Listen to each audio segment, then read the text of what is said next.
Gentlemen, some have accused my administration of over-promising or taking on too many challenges at once. I have this to say. Yes, I made promises. Yes, I took on many challenges that had bogged down our nation for far too long. This wasn't a mistake. This was deliberate and intentional, so as to match our leadership with our national ambition, to raise the standard, to adjust the bar upwards, and to up our game. As a leadership, we have made peace with mediocrity for far too long. That is why slums became homes, hunger became normal, health became a privilege, and jobs became a status symbol. I promised to change this, and that change is happening. Fellow citizens, we are an ambitious nation and an ambitious people. That is who we are. And leadership must rise up to meet that ambition. That is why I made a solemn and unwavering commitment to lead from the front. The truth is, I had no choice. We could not stand by and watch the country drift. We do not and never have aspired to be average. When we aim for excellence, the bar must be higher. And yes, aiming higher invites scrutiny from critics, suspicion from cynics, and doubt from their cousins, the naysayers. But that is the nature of bold reform. It unsettles the status quo and challenges the comfort of the known and the familiar. The critics may say I am wrong. The cynics may say I am lying. And the naysayers may even say I am mad. But what if they are wrong? And they are. Pause for a moment. What if I am an agent of destiny for the transformation of our nation, whose promise has been delayed for far too long? Pause. Reflect. Think.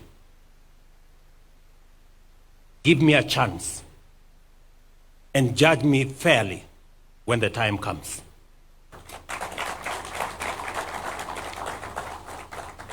But we remain focused, purposeful, and committed to delivering what Kenya truly deserves. This is neither a gamble nor an experiment. It is a disciplined, determined, focused, and deliberate renewal of our nation's foundation.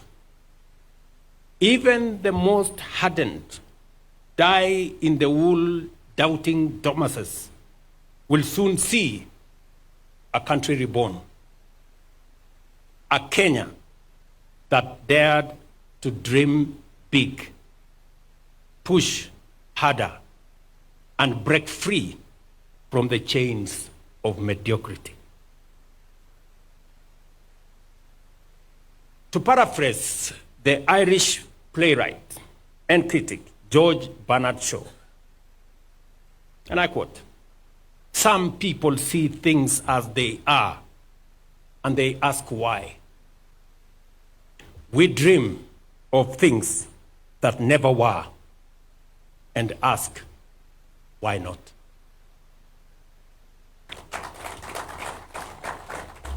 Please join me and the millions of patriots who believe in a higher standard for our beloved nation. And let us march forward boldly, unbowed, and first march into the future. This is my statement. But allow me to say two more things so that I can conclude. Ladies and gentlemen,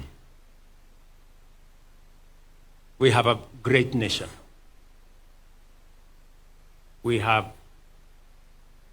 a great nation. It is our duty and responsibility to make it greater. I listen a lot to what people say about the present and the future of our country. I listened to one gentleman who retired the other day after working, I think, for 40, 50 years. And he wants to be president. And I listened to him say, Kenya is a failed state. And I asked myself, so for 40 years, you have been working in a failed state? So you want to be president of a failed state? Really? You want us to entrust you to the leadership of a country you don't believe in, to a people you don't believe in? And just for the record, companies like Lindsay, Liaison, an exchange like Nairobi Stock Exchange, the best listed stock exchange last year in Africa, they don't exist in failed states.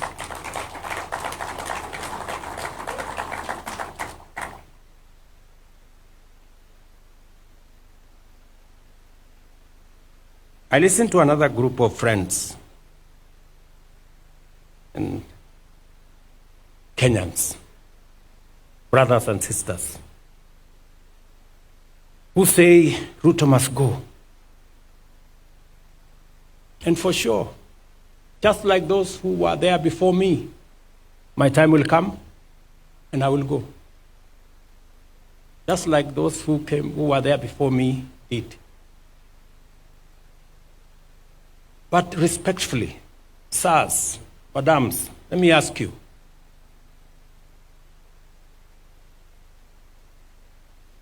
So, what are your reasons for this Ruto must go? I'm sure it's not because of the spelling of his name. Maybe because you don't agree with the ideas, the policies, and the plan he has for our nation, which is okay.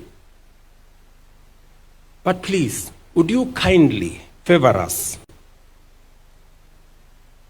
with your counter plan, with your alternative plan? Because the more I listen, the more it is sloganeering. It's not about a plan, not about an alternative plan. And, hey, we cannot replace a plan you don't like with nothing. And I hear my brothers and sisters say, let Ruto go, then we will figure out.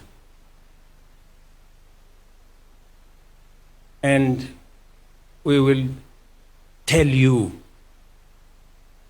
what is the alternative plan later. We cannot tell you now. To me, that sounds like the wash conmanship.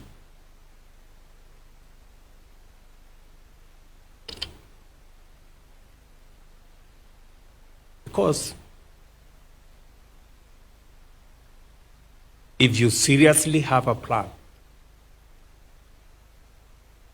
that does better on the economy than I have, that does better on health than I have, that does better on creating jobs than I have, that does better on education than I have, you should be bold enough to tell us.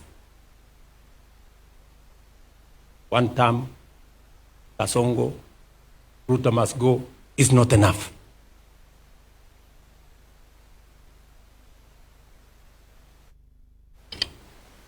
And we are going to have a candid conversation. Nobody is going to corner us. Sorry, guys. You have to come up with a better plan. Slongaliering is not enough. The more I listen to them, the more they tell us, oh, let's go back to NHIF. Oh, let's go back to the old model, the NHIF that never worked. Let's go back to the old funding model that crippled our university education. Oh, let's abolish housing. Let's do away with SHA. And to me, they sound like people who are accustomed to the status quo, the usual, the familiar, the no change. Ladies and gentlemen, we have a great nation. It is our duty to make it greater. Thank you very much. God bless you, and I thank you.